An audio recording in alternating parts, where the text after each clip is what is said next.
Hello everyone and welcome back to my channel Edmond Mendaros at sa video ito ay i-guide ko kayo kung paano ba ang gagawin sa email address not found sa BIR Orus Registrations account kapag magre-register tayo.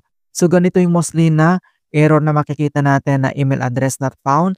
Our system has detected that you have not updated your contact informations in your respective RDO. Kindly process the update as prescribed. Ayan, so tuturo ko sa inyo kung ano ba yung ginawa ko kung bakit na-update tayo kaagad. And then, proceed na tayo.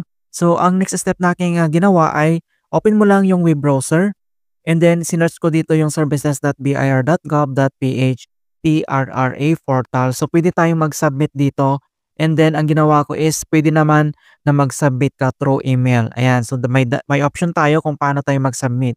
So, dito sa portal na to, so pwede tayong mag-submit. So, step 1. So since ang issue natin dito ay kung paano ma-update yung contact at email address.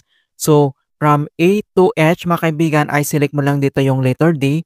Ito yung updating of email address using application sheet form is 1905. Okay, so click mo lang yan. And then documentary requirements. So kailangan natin yung form ng is 1905 registrations update sheet. So pwede natin ito ma-download. So itap mo lang dito or click mo lang dito yung download here. And then automatic yan na ma-download ka agad at ito yung ipi-fill out natin. Okay, so back muna tayo doon. So ang next step yung kailangan natin na government ID of taxpayer, if individual or birth certificate, marriage certificate, pwede naman dito yung passport, yung PhilSys ID natin, driver's license, pwede natin yan i-submit dito. Okay, so tuturo ko sa inyo kung paano mag-fill out ng form S1905. So, ang ginawa ko dito sa pag-fill out, so una, ito yung taxpayer informations. Ilagay mo lang dito yung TIN number mo and then yung branch code na nilagay ko dito ay 30. And then yung RDO code.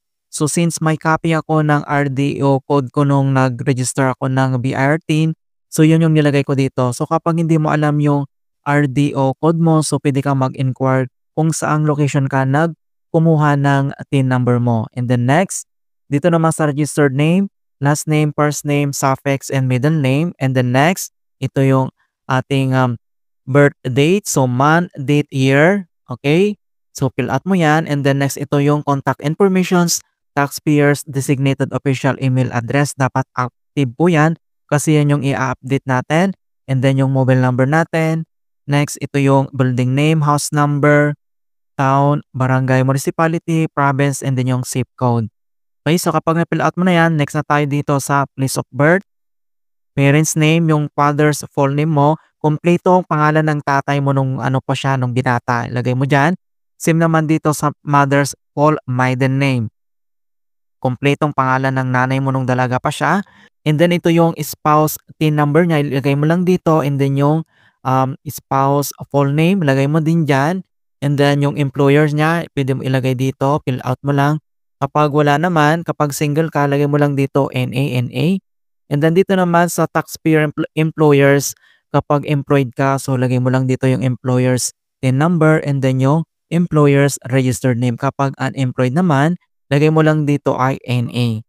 And then next, ito na yung authorized representative contact persons. So guys, hindi ko ito pinil out, nilib ko lang siya, hinayaan ko lang ganyan. And then kapag okay na, dito na tayo sa signature and overprinted name. Lagay mo lang dito yung full name mo and then signature and then lagay mo lang dito yung date. Kapag okay na yan, na-fill out mo na and then click mo lang dito yung download mga kaibigan. Ito na yung gagamitin mong isi-send. And then after natin mag-fill out ng form, so ang next step dito ay ito yung step number 2. So type of application. So click mo lang ganyan. Select mo lang dito yung updating of email address using application sheet form is 1905. Click mo ganyan. Step number 3, where to submit. So, lagay mo lang dito yung last name, first name, middle name mo, if individual, register name, for corporations and non-individual. So, i-type mo lang dito kung gagamitin mo itong portal na to. And then dito na sa RDO, so click mo lang ganyan. And select mo lang dito kung saang malapit ka na RDO o yung BIR natin mga kaibigan. So, since Pangasinan ako, sinilik ko yan. In automatic naman guys na mag-appear na kagad dito yung kanyang email informations. And then ito yung pwede natin gamitin na email pang send. And then subject. Yung ilalagay mo dito na subject ay ito guys. copy mo lang tong updating of email address using applications, yung ilalagay mo dito sa subject and then email your applications. So since Gmail yung ginamit natin, so open mo lang yung Gmail account, compose.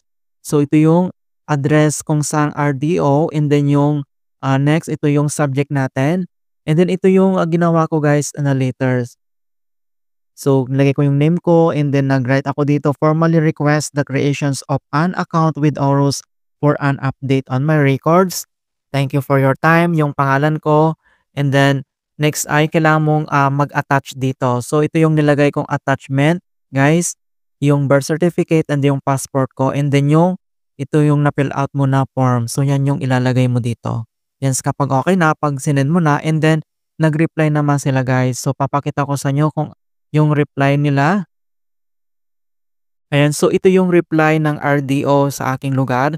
So as per verifications, you are local employee taxpayer.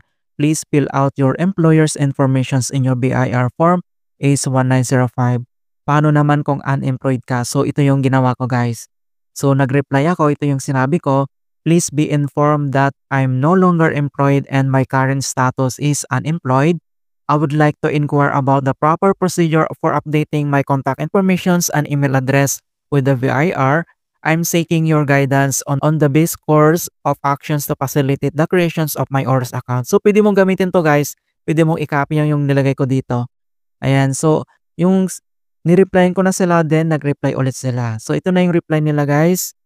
Ayan. So, BIR taxpayer and registrations informations update. So, siguro naintindihan nila na unemployed ako. So, ito na. So, this is to inform you that your taxpayer registrations information has been successfully updated. So, in-update nila yung general details, address, contact informations, email, phone number, and documentary requirements. Ayan. So, hindi na ako pumunta sa BIR na location sa aking lugar mga kaibigan. Through email lang talaga, through online.